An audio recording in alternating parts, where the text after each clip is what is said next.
Sei que seu dia hoje foi cansativo, mas agora eu te convido a fazer uma coisa simples, mas poderosa.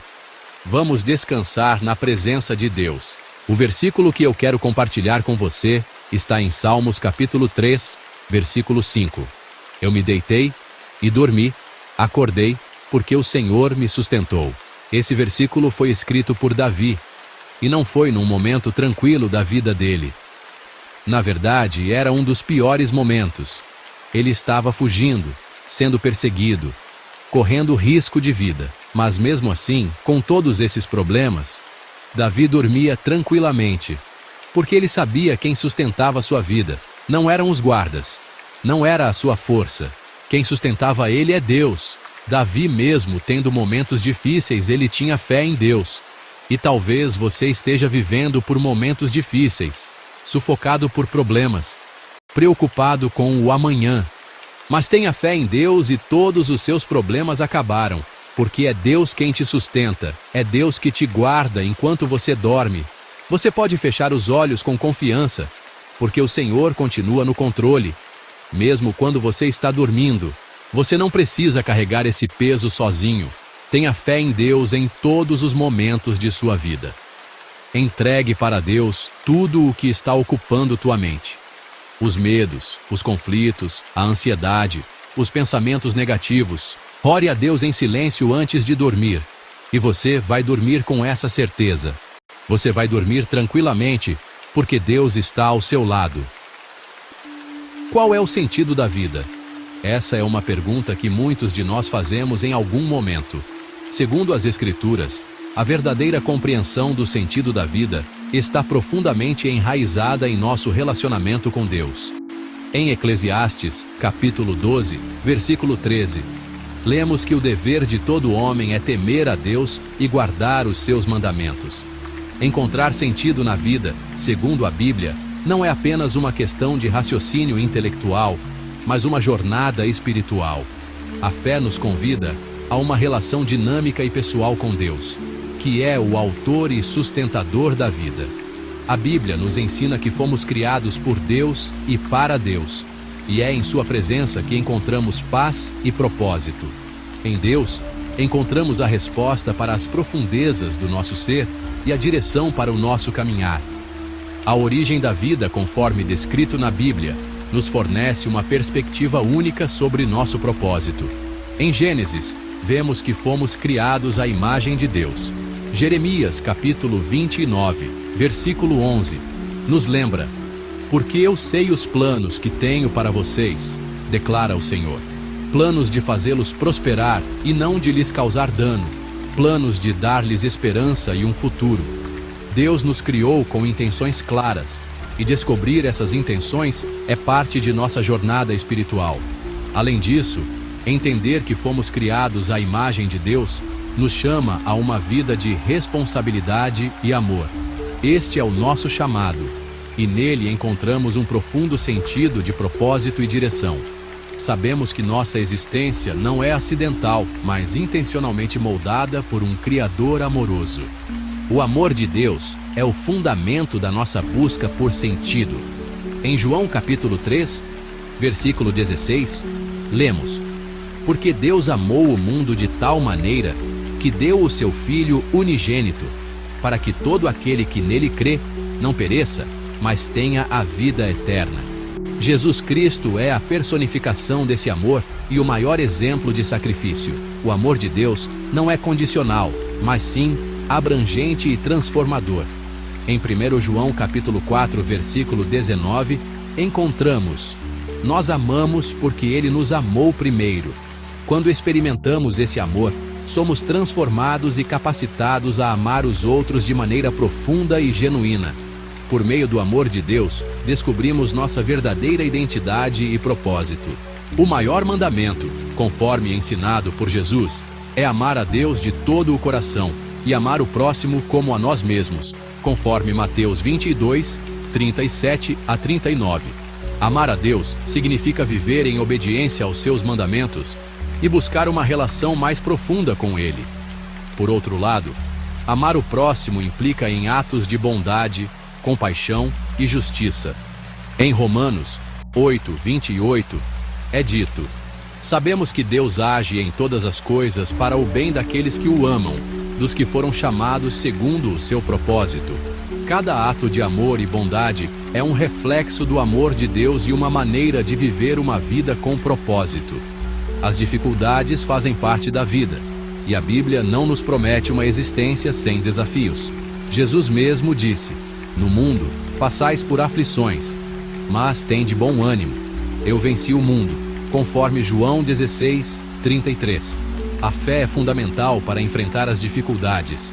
Em Filipenses 4:13, Paulo declara: tudo posso naquele que me fortalece. A fé nos conecta ao poder divino e nos dá a capacidade de seguir em frente, mesmo nos momentos mais sombrios.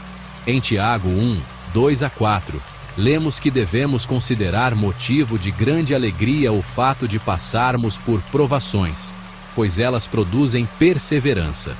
Quando superamos desafios, testemunhamos sua presença e fidelidade em nossas vidas, encorajando outros a confiar nele também. A esperança na vida eterna é um dos maiores presentes que recebemos de Deus.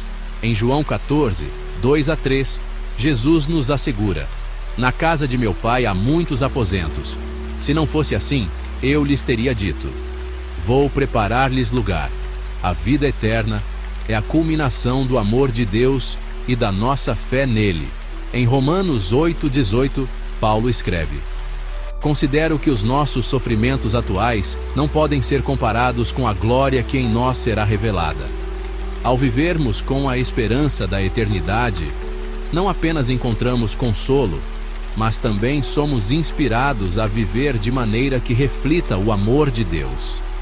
Esta esperança nos chama a ser luz no mundo, espalhando a mensagem de salvação e vida eterna. Ao refletirmos sobre o sentido da vida, encontramos respostas profundas nas páginas da Bíblia. Deus nos criou à sua imagem e nos chamou para um propósito maior. O amor incondicional de Deus, revelado através de Jesus Cristo, é o alicerce sobre o qual construímos nossa vida.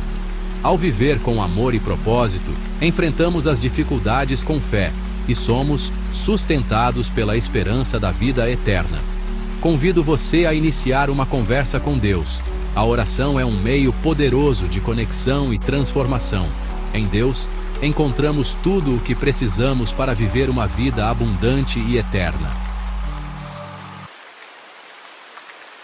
O dia foi longo, o trabalho intenso, e agora você se prepara para descansar.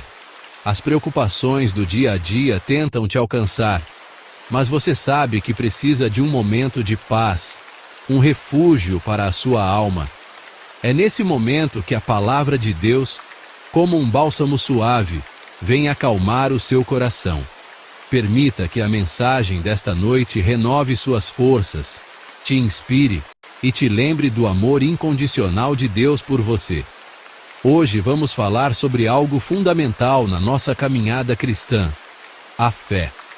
Assim como um jardim precisa ser cuidado para florescer, a nossa fé também precisa de atenção e cuidado para se fortalecer.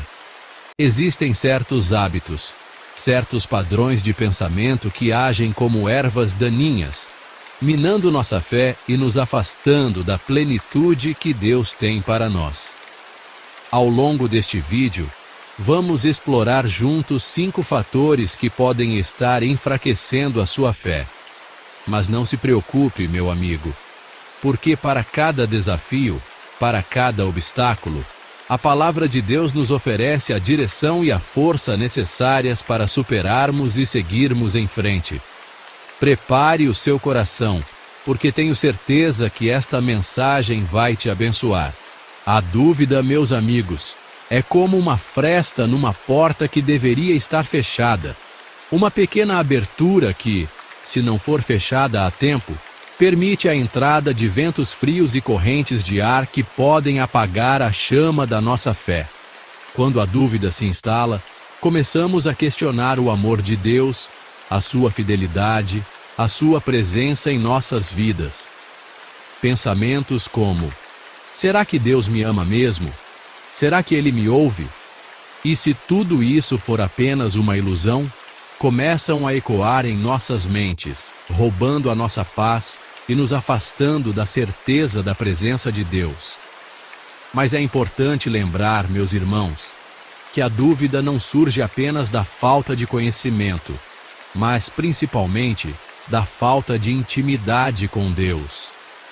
Quando não dedicamos tempo à oração, à leitura da palavra, ao diálogo sincero com o nosso Pai, a nossa fé se torna vulnerável, como uma planta que não recebe água e nutrientes. Por isso, meu irmão, se você tem lutado contra a dúvida, se a incerteza tem tomado conta do seu coração, se aproxime de Deus. Busque a Deus em oração sincera, mergulhe na sua palavra, e você verá a dúvida se dissipar como a névoa da manhã diante do sol radiante da presença de Deus. Lembre-se, a fé não é um sentimento, mas uma decisão, uma escolha diária de confiar em Deus e em suas promessas. A Bíblia é clara, meus amigos, em nos dizer que todos nós somos pecadores, todos nós erramos e precisamos da graça de Deus em nossas vidas. Mas existe uma diferença, meus irmãos, entre tropeçar e cair no pecado e permanecer nele, permitindo que ele crie raízes em nossos corações e nos afaste do amor de Deus.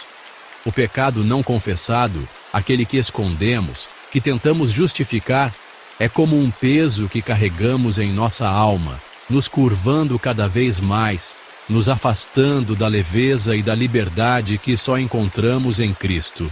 Quando permitimos que o pecado faça morada em nossos corações, a vergonha, a culpa e o medo se tornam companheiros constantes. Começamos a evitar a presença de Deus. A oração se torna um fardo. A leitura da Bíblia perde o sabor. E a chama da nossa fé vai se apagando lentamente. Mas, meu irmão, quero te lembrar que Deus não deseja te condenar, mas te libertar.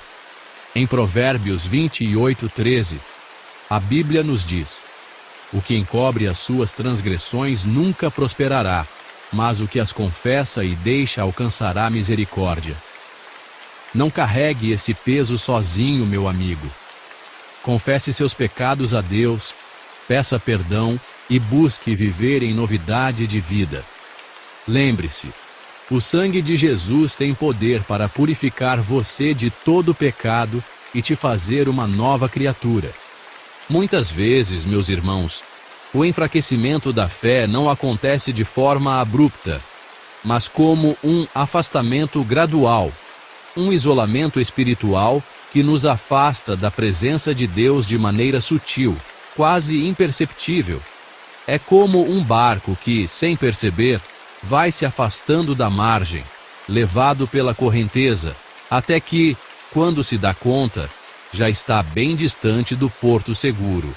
O isolamento espiritual pode se manifestar de diferentes formas em nossas vidas. Pode ser o afastamento da comunidade de fé, a negligência da oração, a ausência da palavra de Deus em nosso dia a dia. Ou pode ser algo ainda mais profundo, meus amigos, a dureza de coração, a falta de perdão próprio, a crença de que não somos dignos do amor e da misericórdia de Deus. Mas quero te lembrar, meu irmão, que Deus não desiste de você. Ele te busca incansavelmente, com amor e compaixão. Em Jeremias 29:13, ele nos diz: vocês me procurarão e me encontrarão, quando me procurarem de todo o coração. Não permita que o orgulho, a vergonha ou a culpa te afastem do amor do Pai. Quantos de nós, meus irmãos, já nos encontramos de joelhos em oração, derramando nossos corações diante de Deus, com fé e esperança, mas ao longo do tempo, a resposta não vem, a espera se prolonga, o silêncio parece ensurdecedor e a frustração começa a se instalar em nossos corações. É importante lembrarmos, meus amigos, que os planos de Deus são muito maiores do que os nossos. O que pode parecer um não aos nossos olhos, pode ser, na verdade, um redirecionamento para algo ainda maior. algo que jamais poderíamos imaginar. Em Isaías 55, 8-9, Deus nos diz: pois os meus pensamentos não são os vossos pensamentos, nem os vossos caminhos, os meus caminhos, diz o Senhor. Porque, assim como os céus são mais altos do que a terra, assim são os meus caminhos mais altos do que os vossos caminhos, e os meus pensamentos mais altos do que os vossos pensamentos. Em vez de se entregar à frustração, meu irmão, busque a Deus em oração e peça a Ele que te dê sabedoria e discernimento para compreender os seus planos. Confie que Ele está no controle de todas as coisas e que no tempo certo você colherá o fruto da sua fé. Vivemos em um mundo, meus irmãos, bombardeado por informações, imagens e mensagens que competem pela nossa atenção a todo instante. É como um turbilhão de estímulos que, se não formos cuidadosos, podem nos afastar daquilo que realmente importa, a nossa comunhão com Deus. A influência negativa do mundo se manifesta de diversas formas, na cultura que exalta o egoísmo, o prazer imediato, a busca desenfreada por sucesso e bens materiais. Ela se esconde por trás de conteúdos midiáticos que banalizam o pecado e distorcem os valores do reino de Deus. É como um veneno sutil que, gota a gota, vai contaminando a nossa mente e enfraquecendo a nossa fé. Mas, meu irmão, não precisamos nos entregar à correnteza deste mundo. Em João 16, 33, Jesus nos diz: eu disse essas coisas para que em mim vocês tenham paz. Neste mundo vocês terão aflições. Contudo, tenham ânimo. Eu venci o mundo. Em Cristo, temos a vitória sobre as pressões e as tentações deste mundo. Busque a presença de Deus em oração. Encha a sua mente com a sua palavra, e você verá a sua fé se fortalecer a cada dia. Assim como um jardim precisa ser cuidado com carinho e atenção para florescer, a nossa fé também precisa ser nutrida diariamente pela palavra de Deus, pela oração.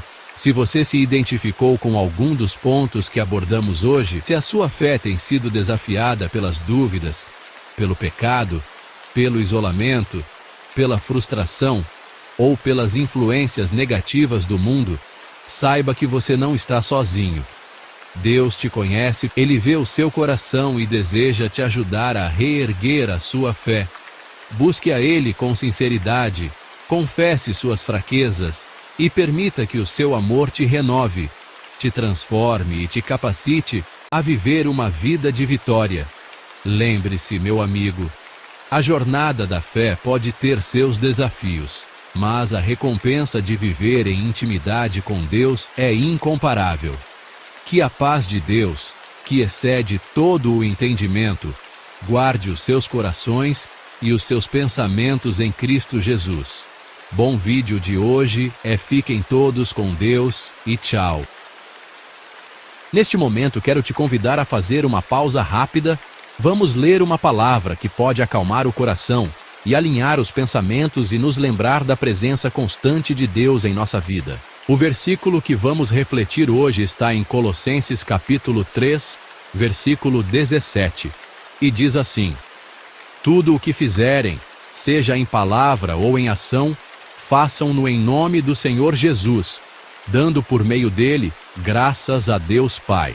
Esse versículo, ele carrega um peso profundo e um convite muito especial. Esse versículo nos convida a viver com propósito, com consciência e com gratidão. Ele fala sobre a importância de tudo o que fazemos, desde as menores atitudes até as palavras que saem da nossa boca, serem feitas em nome de Jesus. Mas o que significa viver dessa forma? Significa deixar que Jesus seja o motivo e o modelo de tudo em nossa vida. Quando agimos em nome dele, estamos dizendo: Senhor, isso é para ti. Eu quero refletir o teu amor, a tua justiça, a tua bondade e a tua paz. Isso vale para os momentos de nossa vida, inclusive também para os difíceis. Vale para quando estamos sendo gentis com alguém, mas também para quando precisamos perdoar, ser pacientes ou humildes. Em um mundo onde somos constantemente levados a agir por impulso, por orgulho ou por interesse próprio, esse versículo nos lembra de parar, respirar e perguntar: o que Jesus faria nessa situação? Como posso agir de forma que agrade a Deus? Deus conhece nosso coração. Ele vê quando tentamos amar, mesmo com falhas. Deus entende nossas limitações, mas se alegra quando decidimos largar os nossos pecados e decidimos seguir sua vontade. Devemos sempre agradecer a Deus, em todo o tempo. Não só quando tudo dá certo, mas também quando tudo parece sair do nosso controle. Gratidão verdadeira não depende de circunstâncias. Ela nasce da confiança em Deus, que sabe o que faz, mesmo quando nós não entendemos. A palavra é clara. Está escrito em 1 Tessalonicenses capítulo 5, versículo 18. Deem graças em todas as circunstâncias, pois esta é a vontade de Deus para vocês em Cristo Jesus. Às vezes passamos por lutas grandes, dores profundas, situações que parecem sem saída, mas mesmo assim, agradeça a Deus por mais um dia. Agradeça porque, se você ainda está de pé, é porque Deus está sustentando você. Tenha fé que Deus está ao seu lado, mesmo no silêncio. Lembre-se de Jó, que passou por grandes dificuldades, mas ainda assim permaneceu firme e declarou com fé: o Senhor o deu, o Senhor o tomou. Bendito seja o nome do Senhor. Isso está lá em Jó, capítulo 1, versículo 21. Por isso, ao encerrar o seu dia, faça como Jó, entregue tudo nas mãos de Deus. Confie que Deus está no controle, que Ele cuida de você e que nenhum momento da sua vida passa despercebido aos olhos de Deus. Antes de fechar os olhos, entregue suas preocupações, seus sonhos e até mesmo os seus medos. Peça a Deus que guie seus passos, que renove suas forças e que prepare seu coração para um novo dia. Bom, o vídeo é esse. Não esqueça de compartilhar para mais pessoas e não esqueça também de inscrever no canal e ativar o sininho. Fiquem todos com Deus e tchau. Luxúria é uma palavra que tem peso, muitas vezes associada a sussurros e sombras. Mas o que é exatamente? A luxúria vai além da simples atração física. É um desejo poderoso que busca nos controlar, distorcendo nossos pensamentos e ações. A luxúria nos diz que precisamos de algo, de alguém, para nos sentirmos completos. Ela promete prazer, mas entrega vazio. Ela sussurra que os padrões de Deus são muito restritivos, que a verdadeira liberdade está em satisfazer todos os nossos desejos. As consequências de se render à luxúria são devastadoras. Relacionamentos são destruídos, a confiança é quebrada e os corações são deixados feridos. A luxúria promete satisfação, mas entrega apenas uma fome mais profunda, um anseio por algo mais. Ela cria uma barreira entre nós e Deus, prejudicando nosso relacionamento com Ele. Fomos criados para a intimidade, para um amor puro e altruísta. A luxúria, no entanto, prospera no egoísmo, buscando apenas consumir e possuir. Ela reduz indivíduos a objetos, desconsiderando seu valor e dignidade. Este é o caminho da luxúria, um caminho que leva para longe da luz de Deus e para a escuridão. É uma armadilha perigosa que promete liberdade, mas entrega apenas correntes. Mas há esperança. Deus oferece um caminho diferente, um caminho de liberdade e cura. Ele deseja que experimentemos a verdadeira alegria e realização, uma vida marcada pelo amor e pela pureza. A Bíblia fala claramente sobre a seriedade da luxúria, chamando-a de pecado que nos separa de Deus. 1 Coríntios capítulo 6, versículo 18, nos diz: fujam da imoralidade sexual. Todos os outros pecados que alguém comete, fora do corpo os comete, mas o imoral peca contra o seu próprio corpo. Este versículo nos lembra de que nossos corpos são templos do Espírito Santo, criados para honrar a Deus. Quando cedemos à luxúria, contaminamos a santidade de nossos corpos e prejudicamos nosso relacionamento com Ele. Mas há uma boa notícia. O amor de Deus é maior que nossos erros, até mesmo nossas lutas mais profundas com a luxúria. Ele oferece perdão e um novo começo a todos que o buscam com um coração arrependido. Se confessarmos os nossos pecados, Ele é fiel e justo para nos perdoar os pecados e nos purificar de toda injustiça. Esta é a promessa incrível que temos em Cristo. Não importa o que tenhamos feito, não importa quão profunda seja nossa vergonha, a graça de Deus é suficiente. Ele anseia por nos libertar da escravidão da luxúria e colocar nossos pés em terreno sólido. A verdadeira liberdade não vem de satisfazer todos os nossos desejos, mas de entregar nossos corações àquele que nos criou. É em sua presença que encontramos cura, restauração e o poder de superar até as tentações mais fortes. Superar a luxúria é uma jornada, não um destino. Requer intencionalidade e disposição de entregar nossos desejos a Deus. Aqui estão alguns passos práticos que você pode tomar. Primeiro, reconheça e confesse. O primeiro passo é reconhecer o problema. Seja honesto consigo mesmo e com Deus. Confesse suas lutas a Ele, pedindo seu perdão e força. Segundo, guarde seu coração e mente. Esteja atento ao que você permite entrar em sua mente por meio de seus olhos e ouvidos. Evite situações que desencadeiem pensamentos luxuriosos. Preencha sua mente com a palavra de Deus, música edificante e livros encorajadores. Terceiro, busque responsabilidade. Encontre um amigo de confiança ou mentor em quem você possa confiar. Alguém que ore por você e ofereça apoio. A responsabilidade é crucial na luta contra a luxúria. Quarto, substitua hábitos não saudáveis por saudáveis. Em vez de consumir passivamente mídia que alimenta a luxúria, envolva-se em atividades que tragam vida e alegria. Passe um tempo na natureza, dedique-se a um hobby ou seja voluntário em sua comunidade. Lembre-se, a mudança leva tempo. Seja paciente consigo mesmo e mantenha seus olhos fixos em Jesus. Ele é sua força e seu guia. Ele nunca o deixará, nunca o abandonará. Deus deseja que experimentemos a vida em toda a sua plenitude, uma vida livre das correntes do pecado e da vergonha. Ele promete restaurar nossos corações e nos fazer novas criaturas. Salmos, capítulo 51, versículo 10, ilustra lindamente essa promessa. Cria em mim um coração puro, ó Deus, e renova dentro de mim um espírito estável. Quando entregamos nossas vidas a Deus, Ele inicia uma obra de transformação dentro de nós. Ele substitui nosso coração de pedra por um coração de carne, sensível ao seu espírito. Essa transformação não significa que nunca mais seremos tentados, mas significa que teremos o poder do Espírito Santo para resistir a essas tentações. Desejaremos as coisas de Deus mais do que os prazeres passageiros do pecado. Começaremos a ver a nós mesmos e aos outros através das lentes do amor de Deus, reconhecendo o valor e a dignidade inerentes a cada pessoa.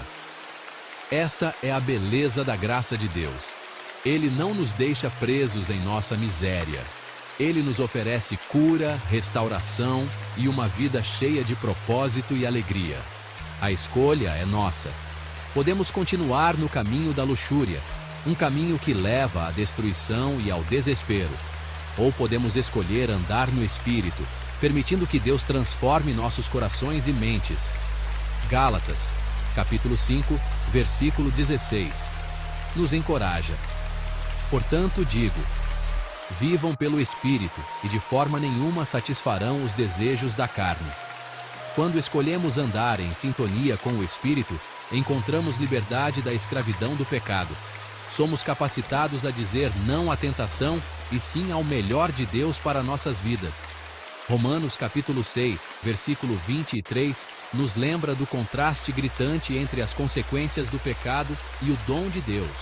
Pois o salário do pecado é a morte, Mas o dom gratuito de Deus é a vida eterna em Cristo Jesus, nosso Senhor. Este versículo não tem a intenção de incutir medo, mas de destacar o dom incrível que temos em Cristo. Ele nos oferece liberdade da penalidade do pecado e o poder de viver uma vida de vitória. Não acredite na mentira de que você está muito longe ou que a mudança é impossível. A graça de Deus é maior que nosso pecado. Ele está esperando de braços abertos, pronto para perdoar, curar e libertar você. Escolha hoje andar em sua liberdade, abraçando a vida abundante que Ele tem para você.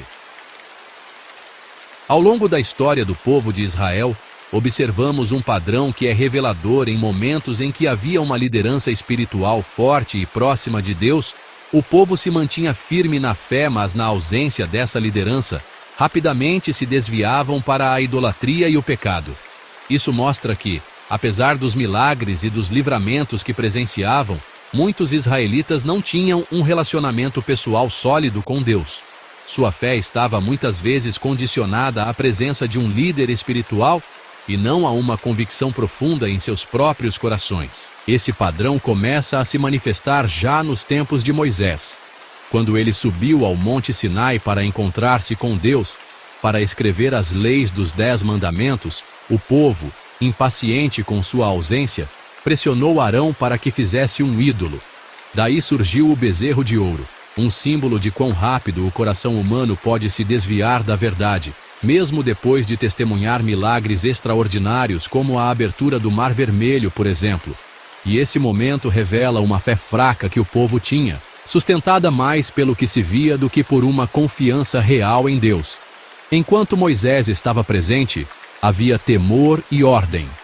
Mas em sua ausência, o povo voltou-se à idolatria, como se tivesse esquecido completamente a aliança feita com Deus. A consequência disso não foi pequena. Além da destruição do bezerro e da repreensão severa, o povo demonstrou repetidamente sua rebeldia no deserto, murmurando, desobedecendo e se rebelando. Por isso, foram condenados a vagar por 40 anos. Josué, discípulo de Moisés, foi outro grande líder espiritual. Durante sua liderança, o povo seguiu ao Senhor com fidelidade. No entanto, assim como ocorrera com Moisés, após a morte de Josué, o povo novamente se afastou. Isso está registrado no livro de Juízes, onde lemos que surgiu uma nova geração que não conhecia ao Senhor, nem as obras que fizera por Israel. Juízes capítulo 2, versículo 10. Isso é profundamente revelador. Mostra que a fé não foi transmitida com profundidade à nova geração. O povo havia um conhecimento de Deus, mas não havia uma experiência pessoal e real com Deus. A partir daí, inicia-se um ciclo doloroso e repetitivo. O povo se afastava de Deus, praticava idolatria e injustiça.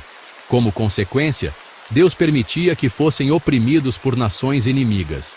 No sofrimento, eles clamavam por socorro.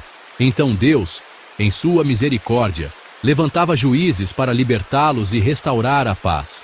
Otniel foi o primeiro desses juízes. Com ele, veio um período de paz. Mas após sua morte, o povo novamente voltava aos mesmos pecados.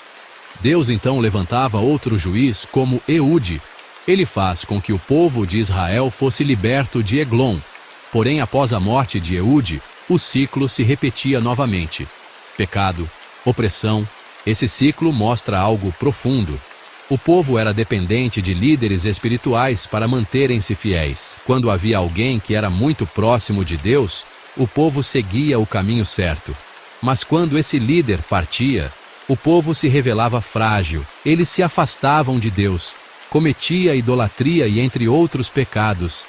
A fé herdada, sem experiência própria, é frágil. Se não conhecermos a Deus pessoalmente, seremos como folhas levadas pelo vento das circunstâncias. Moisés, Josué, Otniel, Eude e tantos outros foram instrumentos de Deus. Eles eram homens de fé. mas o objetivo sempre foi conduzir o povo a um relacionamento vivo com Deus. O propósito maior era levar o povo a conhecer a Deus de verdade e caminhar na fé. O que aconteceu com Israel também serve como um aviso para nós. Não podemos depender da caminhada espiritual de outras pessoas para sustentar a nossa. Essas pessoas são instrumentos importantes de Deus e pode ser importante para nós. Inclusive, essas pessoas podem nos ajudar bastante na caminhada com Deus. Mas eles não substituem o nosso relacionamento direto com Deus.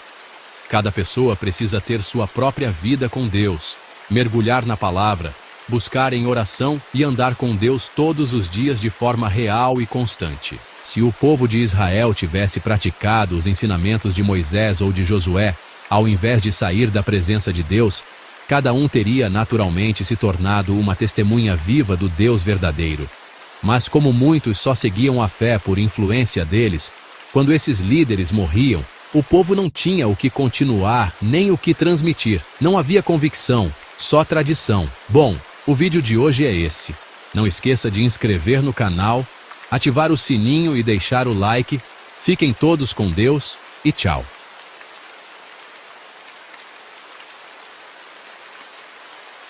Espalhar o Evangelho é algo essencial para todo cristão, mas a grande verdade é que muitos têm feito isso da maneira errada. Alguns falam de espalhar o Evangelho por medo de que algo ruim aconteça se não falarem do Evangelho. Outros, infelizmente, fazem do Evangelho um negócio. Dizem que estão pregando a palavra, mas na prática o foco está em dinheiro, fama ou crescimento. E isso, claro, não é o que Jesus nos ensinou.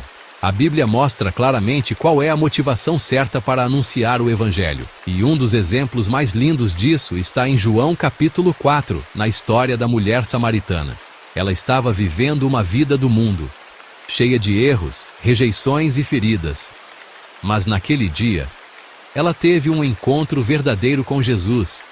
Jesus mostrou que a conhecia profundamente, mas não a condenou.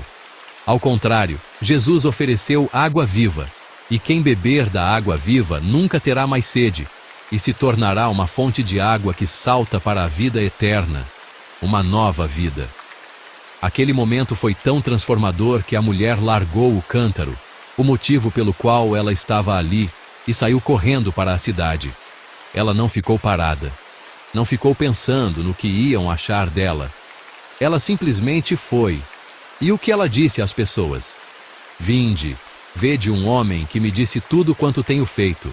Porventura não é este o Cristo? João 4, 28, 29. Ela não espalhou uma mensagem montada. Ela não usou palavras difíceis. Ela apenas compartilhou o que ela viveu. Ela foi correndo sem pensar duas vezes para falar sobre Jesus, a conversa que ela teve com Jesus. A salvou. Ela se sentiu segura e foi espalhar aquele sentimento. Ela basicamente queria que as outras pessoas sentissem aquela sensação boa de estar na presença de Jesus, que ela teve. É exatamente assim que devemos anunciar o Evangelho. Não por obrigação, não para mostrar que sabemos muito, mas porque tivemos um encontro com Jesus que nos transformou. E agora queremos que outros experimentem essa mesma graça. Falar de Jesus é compartilhar as palavras que está na Bíblia. É mostrar que Jesus é o nosso único Salvador. É falar que Jesus nos conhece, nos ama e nos dá uma nova chance. É mostrar que devemos seguir os passos de Jesus. O Evangelho é isso. Boas novas que curam, libertam e salvam. Quando entendemos isso, a vontade de espalhar o Evangelho não é forçada. É natural. Por isso, pare e pense. Eu realmente tive um encontro com Jesus? Eu estou falando dele por amor ou por medo? Eu quero mostrar Jesus para as pessoas ou eu quero apenas mostrar que sei demais? Porque quando a motivação está certa, até uma frase simples pode tocar corações. E quando a motivação está errada, nem os discursos mais bonitos têm efeito. Espalhar o Evangelho é deixar que as pessoas vejam em nós a mudança que Jesus fez. É amar como Ele amou. É ter compaixão, é escutar, é abraçar. Não se trata de números, nem de fama, nem de autopromoção. Trata-se de entregar a verdadeira palavra para as pessoas que necessitam de ouvir a palavra de Deus. Se o que estamos espalhando não leva as pessoas a conhecerem Jesus de verdade, se não leva ao arrependimento, à mudança de vida, então não estamos espalhando o Evangelho de maneira certa. Bom, o vídeo de hoje é esse. Não esqueça de compartilhar para um amigo. E não esqueça também de inscrever no canal e ativar o sininho. Fiquem todos com Deus e tchau.